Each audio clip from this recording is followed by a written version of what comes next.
Welcome back, tankers, and in today's video we'll be taking a closer look at the Heng Long 1/16 scale Panther G. This RC tank arrives RTR, meaning it's ready to run, just add 6 AA batteries. Out of the box, the tank arrives completely painted and assembled. All we need to do is take about an hour to cut out these cosmetic accessory parts after verifying that the tank works and turns on and moves to our satisfaction. And applying these parts takes about an hour. Anyone familiar with a plastic model will be comfortable with this process. Notice that we're not using glue here. The reason being, for the road wheels, if we ever did need to service the screw behind that road wheel, we want to be able to pop off that plastic cap. For the most part, these parts fit in just nicely, just with a press fit and a bit of friction. I'm not using any glue anywhere on the tank.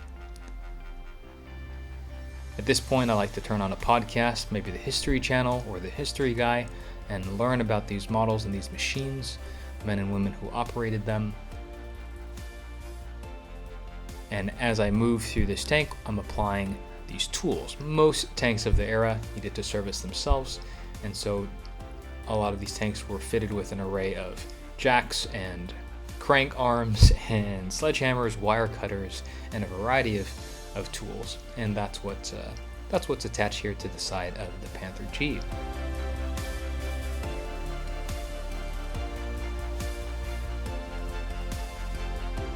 That's actually a fire extinguisher. Fun fact.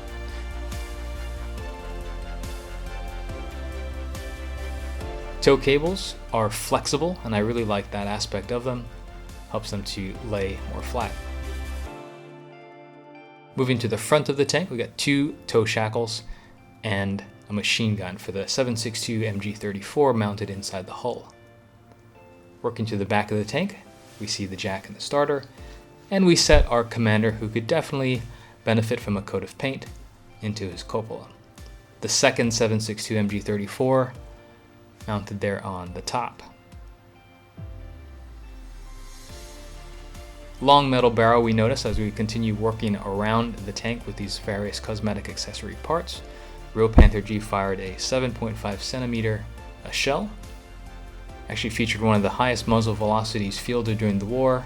Unfortunately, the Maybach engine just wasn't really up to the task, and they had reliability issues, mostly because the tank ended up being 48 tons, which is about 18 tons above spec. Ultimately ended up weighing about what a Tiger 1 originally did, which is why, while fearsome on paper, enough of these tanks weren't able to be effectively fielded as intended.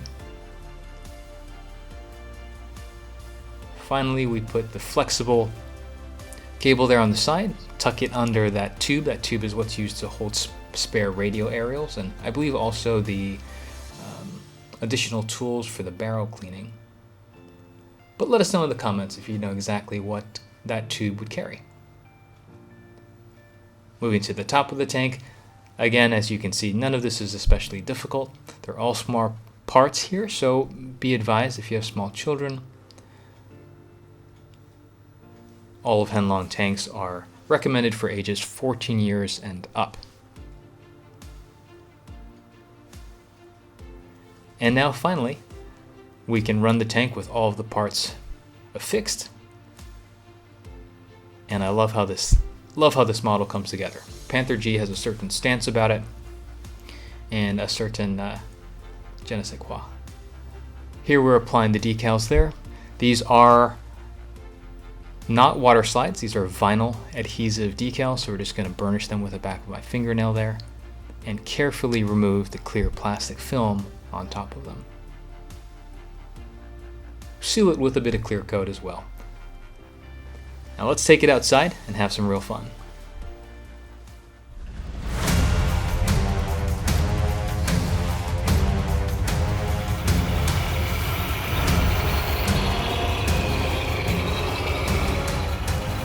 I love the suspension, individual suspension, and the TK6.0 MFCB, which is what's controlling the tank, is very smooth. It has proportional movements, which means we can really creep the tank forward. It doesn't jump like a toy. It can really be driven and programmed in a variety of ways.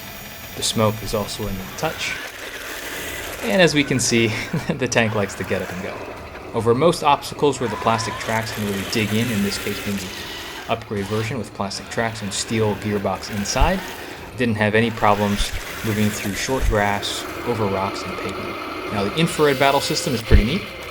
We can see that we can register and inflict damage.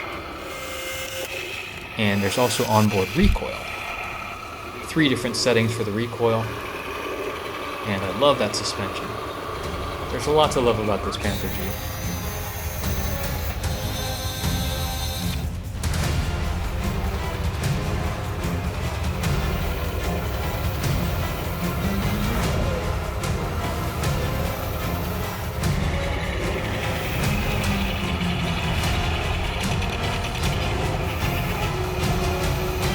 Moving out to Kursk and beyond.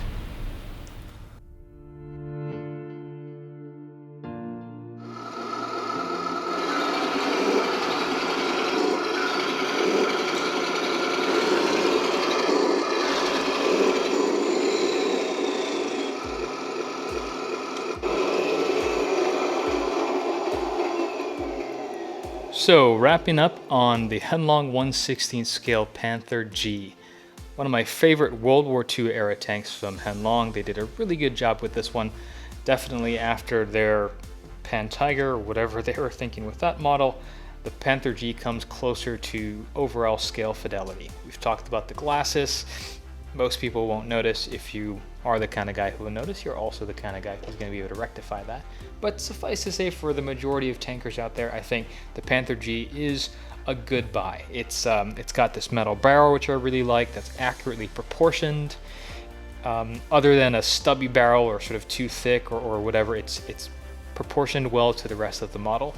Really distinct interleaved suspension and road wheels here, wide tracks, adequate detail all the way around, including your engine deck, and just overall, it feels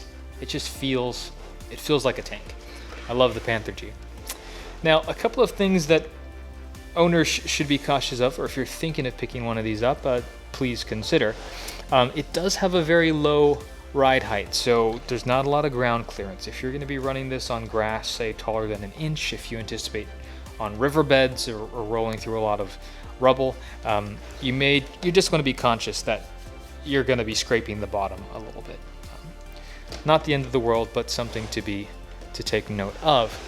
The other thing I'll say is, while I do love and appreciate the scale barrel, it is a bit of a liability. If you're looking at something like a Sherman or this Panzer IV F2 with the shorter barrels, you're not really worried about hitting anything.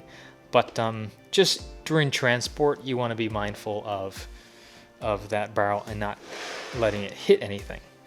The final thing I'll say about this Panther G that wasn't my favorite is this sort of mount for the MG, I believe that's a 34, but for that machine gun. You'll want to glue that. The other parts I haven't glued, I just tacked them in, but this is probably something that's going to be easy enough to fall out that you'll likely want to glue it. If you anticipate transporting the tank a lot in a backpack or a bag, then definitely do not glue it, because then you can remove it off at your discretion. But if you do anticipate just sort of having the tank indoors and rolling around, that's something that's probably going to fall off first. Be mindful of that. Other than that, it's hard to not like this tank. I do really appreciate the steel upgrade, the steel gearbox in the upgrade versions that we have here at Motion RC. Reason being that it retains the light weight of plastic, everything on the outside. However, you have that extra layer of durability and reliability internally, which is really where it counts. Externally, I like to keep them lighter. It's still heavy enough, but light enough where your running time is still acceptable, and the tank ends up being very maneuverable and quick. It's one of the neatest things. If you're someone like me who loves to IR battle with these tanks, being able to get in and out of situations and just sort of spin around quickly is important. So a lot of pluses for the Panther G. We've got its tank destroyer brother here, the Jagdpanther. Almost identical lower hull and suspension, and a different configuration, as we can see, with the turretless tank destroyer configuration versus the turreted tank configuration. Final thing I'll say while I've got you here is a brief side-by-side comparison with the Panzer IV F2. In the war, arguably the smaller and more numerous Panzers had a more significant impact on the progression of the war. Panther Gs came out a little bit too late and had a bit too many engine problems to remain a consistently viable fighting force. But to see them side by side, some may be inclined to say, well, this one's smaller, ergo this one's a better value. I would say they both have reasons to warrant your consideration in your tanker fleet. This one's smaller, maneuverable, has a lot of neat scale detail on top of it, and we'll talk about that in its video linked below. But nice to see these two tanks side by side, as they likely would have been at certain times in the war.